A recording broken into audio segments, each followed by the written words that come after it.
Robert Eyyubovun qanunsuz yolla ələ keçirdiyi şirkəti Türkiyəli tanınmış vəkil müdafiə edəcək. Azərbaycan dərman bazarında xüsusi çəkiyə malik olan məşhur Sonar Farm şirkəti ətrafında qalmaqal getdikcə böyüyür. Xeyli müddətdir ki, davam edən qalmaqalda yeni adlar meydana çıxıb. Belə ki, şirkətdə 50% paya sahib olan, hazırda 10 saylı cəza çəkmə müəssisəsində saxlanılan Elnur İskəndərov əslində 21 milyonluq şirkətin hədə-qorxu yolu ilə ondan alındığını bildirib və bu işdə adı çəkilən şəxslərlə bağlı sensasiyalı məlumatları açıqlayıb. O şirkəti Eyyubov Robert İslamoğlu'nun adına rəsmiləşdirməyə məcbur qaldığını iddia edib.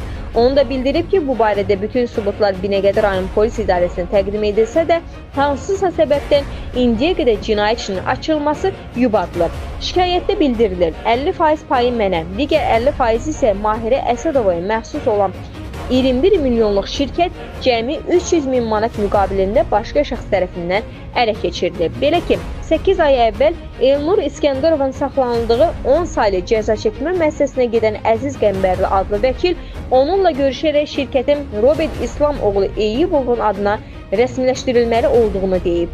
Şirkətdə 50% pay sahibi olan Mahirə Əsədova bu prosesdən tamamilə kənarda saxlanılır və xəbərsiz olub. Elnur İskəndərov hədə-qorxu, təzyiq və təhdid altında qalaraq sözügedən şirkətin 51% payını Bakıdakı 53 saylı notariat kontorunda Robert Eyyubovun adına keçirməyə məcbur qalıb. Beləliklə, həyatı təhlükədə olduğundan 17 yanvar 2025-ci il tarixində özünün yaratdığı və Mahirə Əsədovanın da 50% payçısı olduğu şirkətin 51% payını Robert Eyyubovun adına keçirilməsinə məcbur edilib. Bunun bir sübutu da 14 apreldə isə Robert Eyyubova ünvanlanan təsisçilərin növbədənkənar iclasından keçirilməsi barədə təklifdir.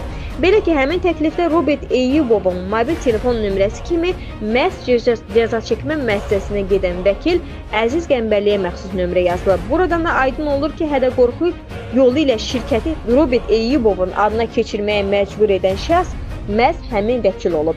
Eyni zamanda cəza çəkmə müəssisəsinə sorğu göndərilsə, vəkil Əziz Qəmbərlinin mənim yanıma gəlib getdiyi məlum olacaq. Elnur İskəndərov bildirir ki, 21 milyon manatlıq şirkətin 51% hissəsi cəmi 300 min manata Robert Eyyubova satmağa razılıq verməsi də məntiqdən kənardır.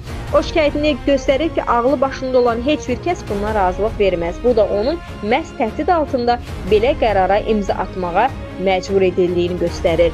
Eyni zamanda ondan hədə-qorxu yolu ilə Məzari adlı şəxs vasitəsilə 1,2 milyon manat alınaraq Prezidentin Təhlükəsizlik Xidmətinin əməkdaşı Samir adlı şəxsə verilir və bu vəsait də Robert Eyyubova çatdırılır. Şikayətində Elnur İskəndərov onu da bildirir ki, Robert Eyyubovun bu məsələlərdən xəbərdar olub-olmadığı, onun adından istifadə edilib-edilmədiyi də araşdırma predmeti olmalıdır.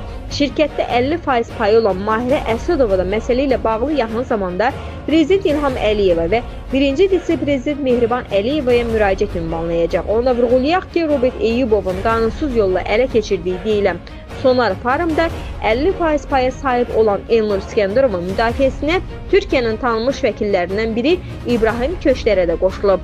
Vəkilin sözlərinə görə şirkətin fəaliyyətinə yaxından bələddir. Şirkətin Türkiyə-Azərbaycan əlaqələrində müəyyən rol oynayıb. Həmçinin Mahirə Əsədovanı da şirkətin qurucularından biri kimi tanıyır. Vakufak.az